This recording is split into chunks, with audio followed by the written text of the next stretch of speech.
నమస్కారం. కథను వినబోయే శ్రోతలకు చందమామ కథలు బై ఆర్కే స్వాగతం.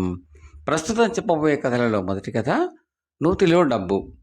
బంగారయ్య పెద్ద వడ్డీ వ్యాపారి. అతడి ఇంట్లో బోలెడు డబ్బు, నగలు ఉన్నాయని అంతా చెప్పుకుంటారు. ఇది విన్న ఒక దొంగకు అతడి ఇంటికి కన్నం వేయాలని మనసు పుట్టింది.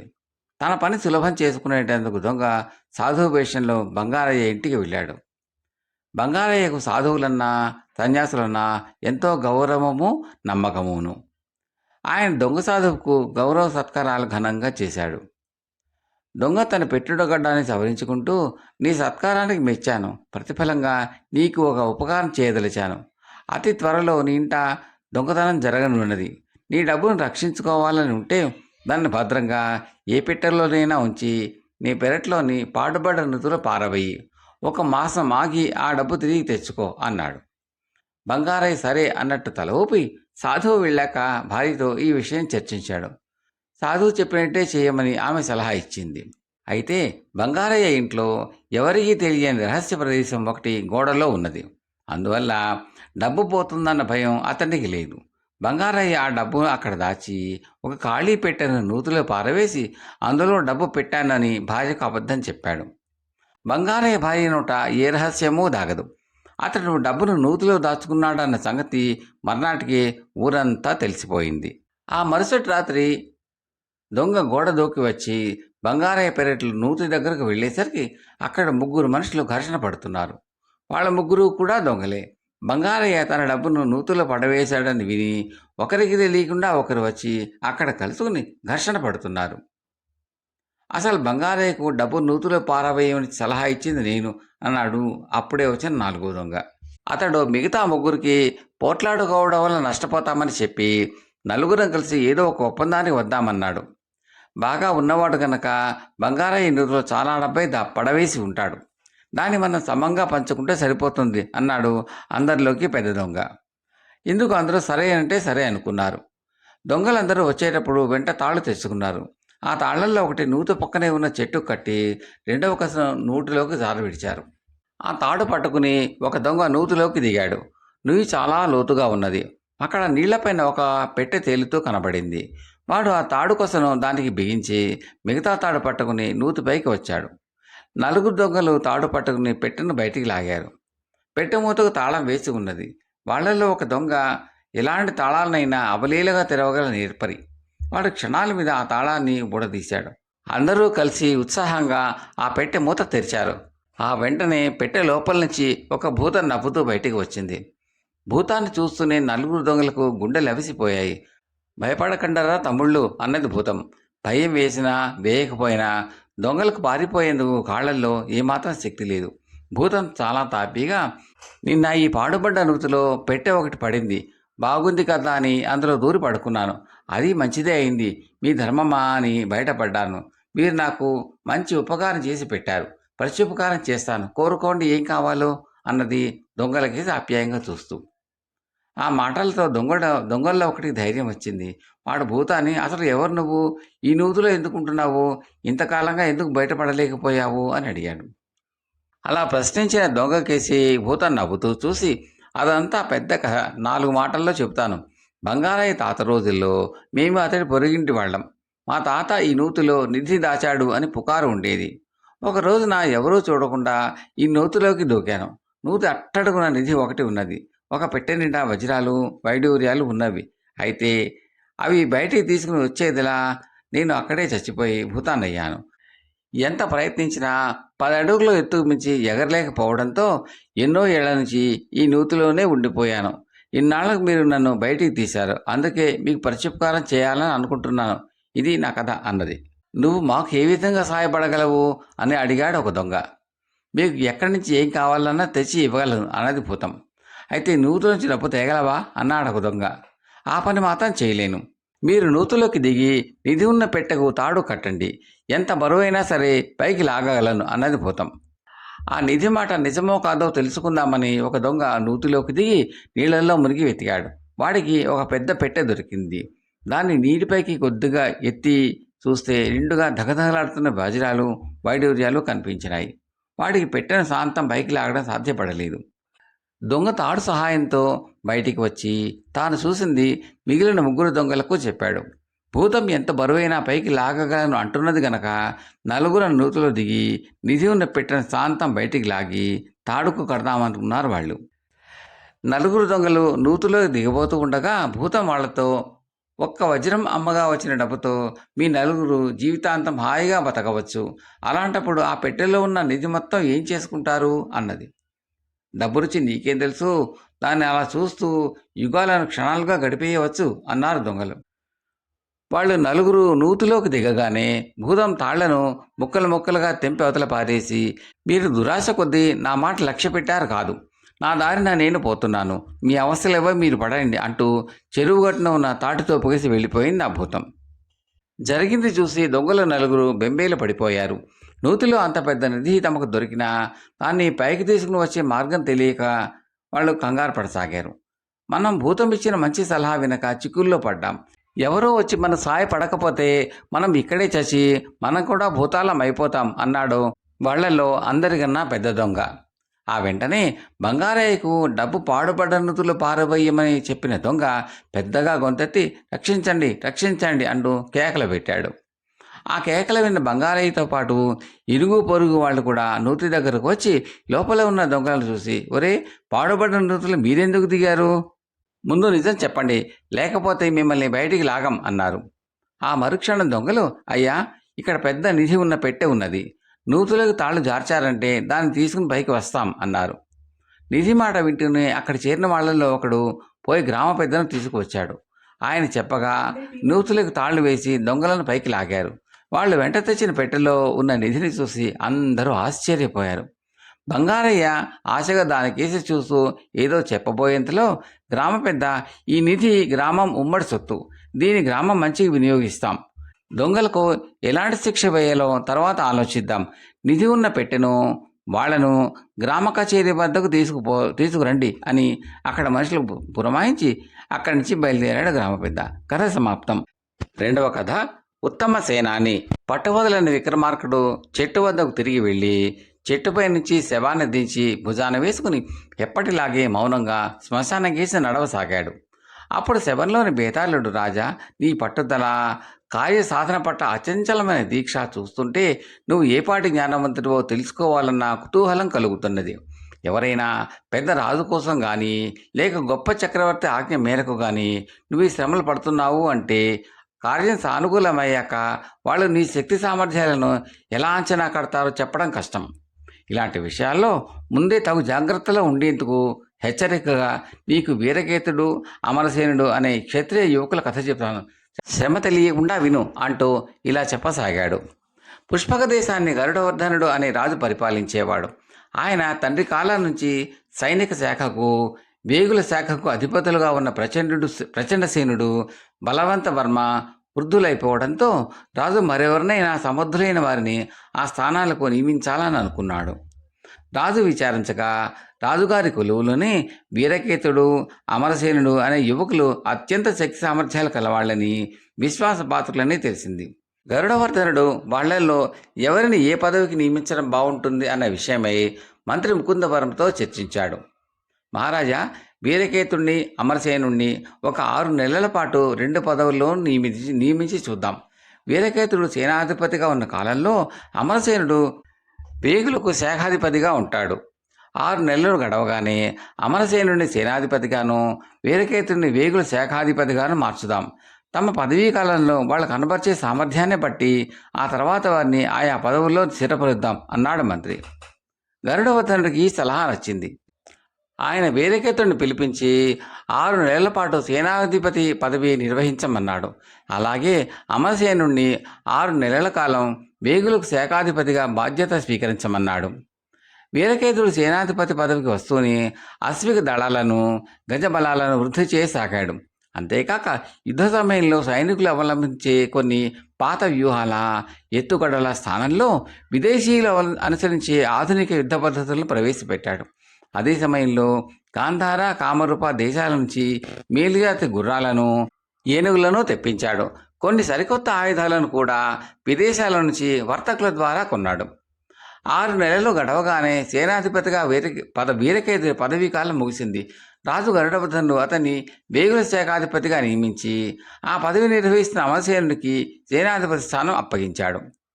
అమరసేనుడు పదవికి రాగానే విదేశాల నుంచి మేలుజాతి గుర్రాలను, ఏనుగులను తెప్పించడం ఆపుచేశాడు. ఆయుధాల విషయంలోనే కాక సైనిక శిక్షణ మొదలైన వాటిల్లో కూడా తిరిగి పాత పద్ధతులను ప్రవేశపెట్టాడు. ఏ విషయంలోనైనా విదేశాలను అనుకరించడం అంటే స్వదేశాన్ని కించపరచడమే అని అతడి నమ్మకం. అది దేశభక్తుడైన వాడెవడూ చేయకూడని పని. అతడు సేనాధిపతి అయి 3వ మాసం ముగిసేలోపే పక్కనే ఉన్న జైపుర రాజ్యం పుష్పక దేశం మీదకి దండెత్తి వచ్చింది.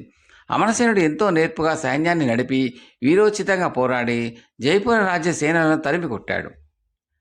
అతడి సేనాధిపతి పదవీ కాలం మరొక నెలలో ముగుస్తుందనగా ఈసారి పుష్పక దేశం మీదకి దక్షిణంగా ఉన్న విదర్భ దేశం సైన్యాలు దాడికి వచ్చినాయి. పోరు అతి భయంకరంగా జరిగింది. ఎంతో సైన్య నష్టం జరిగినప్పటికీ అమరసేనుడి పరాక్రమం, యుద్ధ నైపుణ్యాల కారణంగా తిరిగి పుష్పక దేశం విజయాన్ని సాధించింది. ఇది జరిగాక మంత్రి ముకుందవర్మ రాజును దర్శించబోయి, మహారాజా, వీరకేతుడు, అమరసేనులను మనం పెట్టిన 6 నెలల గడువు సంగతి వదిలిపెట్టి తమరు వెంటనే వీరకేతుడు సేనాధిపతి పదవి ఇవ్వండి, అందుకు అతడే తగినవాడు అన్నాడు. నేను అదే ఆలోచిస్తున్నాను. ఇప్పటికి మనపై 2 శత్రుదేశాల దాడి ముగిసింది. ఈసారి గౌడదేశం రాజు మనపై యుద్ధానికి వచ్చి అమరసేనుడి చేతిలో ప్రాణాలే కోల్పోవచ్చు. అలా జరగడం మనకు ఏమాత్రం క్షేమం కాదు అంటూ చిన్నగా నవ్వాడు రాజు. ఆ తర్వాత వారం తిరగకుండా ఒక మంచి ముహూర్తాన రాజు వీరకేతుని సైన్యాధిపతిగాను, అమరసేనుడి వేగులకు శాఖాధిపతిగా నియమించి ఇద్దరికి విలువైన బహుమానాలిచ్చి గౌరవించాడు. బేతాళుడి కథ చెప్పి, రాజా, అమరసేనుడు తన దేశంపైకి దాడికి వచ్చిన 2 దేశాలను ఓడించి సేనాధిపతిగా తన యుద్ధ నైపుణ్యాన్ని రుజువు చేసుకున్నాడు కదా. అలాంటప్పుడు రాజు గరుడవర్ధనుడు అతన్ని కాదని వీరకేతుడికి సేనాధిపతి పట్టం కట్టడానికి కారణం అవివేకమా, అసూయ? ఈ సందేహానికి సమాధానం తెలిసి కూడా చెప్పకపోయావో నీ తల పగిలిపోతుంది అన్నాడు. దానికి విక్రమార్కుడు, రాజులో నువ్వు చెప్పే అవలక్షణాల్లో ఏ ఒక్కటి లేకపోగా అతడు గొప్ప వివేకి, రాజనీతిజ్ఞుడు కూడాను. సేనాధిపతి అయిన వాడికి దేశభక్తి, మాతృదేశం పట్ల ఎనలేని గౌరవం ఉన్నంత మాత్రాన సరిపోదు. అతడు ఎప్పటికప్పుడు పొరుగు దేశాల సైనిక ఆయుధ సంపత్తిపై ఒక కన్ను వేసి ఉంచాలి. వాళ్లకన్నా తన సైనికుల్ని మరింత సుశిక్షితులుగా తయారు చేయడమే కాక ఆయుధాల విషయంలో కూడా పైచేయిగా ఉండాలి. వీరకేతుడు ఇలాంటి జాగ్రత్తలో ఉండడం వల్లనే పొరుగు రాజ్యాల వారు అతడు సేనాధిపతిగా ఉన్నంతకాలంను దాడి చేసేందుకు భయపడ్డాయి. కానీ అమరసేనుడి సైన్యాధిపత్యంలో దీనికి భిన్నంగా జరిగింది. అందువల్లనే పుష్పక దేశ బలాన్ని చులకన చేసి శత్రువులు దండెత్తి వచ్చారు. యుద్ధంలో పెద్ద నష్టాలతో చచ్చి చెడి విజయం సాధించడం కన్నా అసలు శత్రువులు దండెత్తి వచ్చేందుకే జంకేలాగా చేయగలవాడే సమర్థుడైన సేనాధిపతి. ఆ పని వీరకేతుడు చేయగలిగాడు. అమరసింహుడు విఫలుడయ్యాడు. పోతే అమరసేనుడిలో గల దేశభక్తిని, స్వదేశ అభిమానాన్ని గుర్తించిన రాజు అతడికి వేగుల శాఖాధిపత్యం అప్పగించాడు. అలాంటి పదవికి అంతకన్నా గొప్ప అర్హతలు మరేమీ ఉండవు. అందువల్ల రాజు చేసిన నిర్ణయం సరి అయినదే అన్నాడు. రాజుకి ఈ విధంగా మౌనభంగం కలగగానే బేతాళుడు శవంతో సహా మాయమై తిరిగి చెట్టెక్కాడు. కథ సమాప్తం. 3వ కథ లొంగుబాటు. సింహపురి, వజ్రగిరి ఇరుగు పొరుగు రాజ్యాలు. సింహపురితో పోల్చితే వజ్రగిరి చాలా బలహీనమైన రాజ్యం. అయినా రాజ్యాకాంక్ష గల వజ్రగిరి రాజు కాలకేతు సింహపురి రాజైన వీరసింహుడితో యుద్ధానికి తలపడి చాలాసార్లు ఓడిపోయాడు. ఏదైనా కుతంత్రంతో వీరసింహుడిని బంధించాలని కాలకేతు ఆలోచించాడు. అతడు ఒక దూతను వీరసింహుడి వద్దకు పంపి 2 రాజ్యాల మధ్య శాశ్వత సంధి గురించి మాట్లాడేందుకు రావాల్సిందిగా ఆహ్వానించాడు. వీరసింహుడు అందుకు ఒప్పుకున్నాడు. 4 రోజుల తర్వాత కొద్దిమంది అంగరక్షకులతో తన నగరం వచ్చిన సింహపురి రాజు గౌరవార్థం కాలకేతు విందు ఏర్పాటు చేశాడు.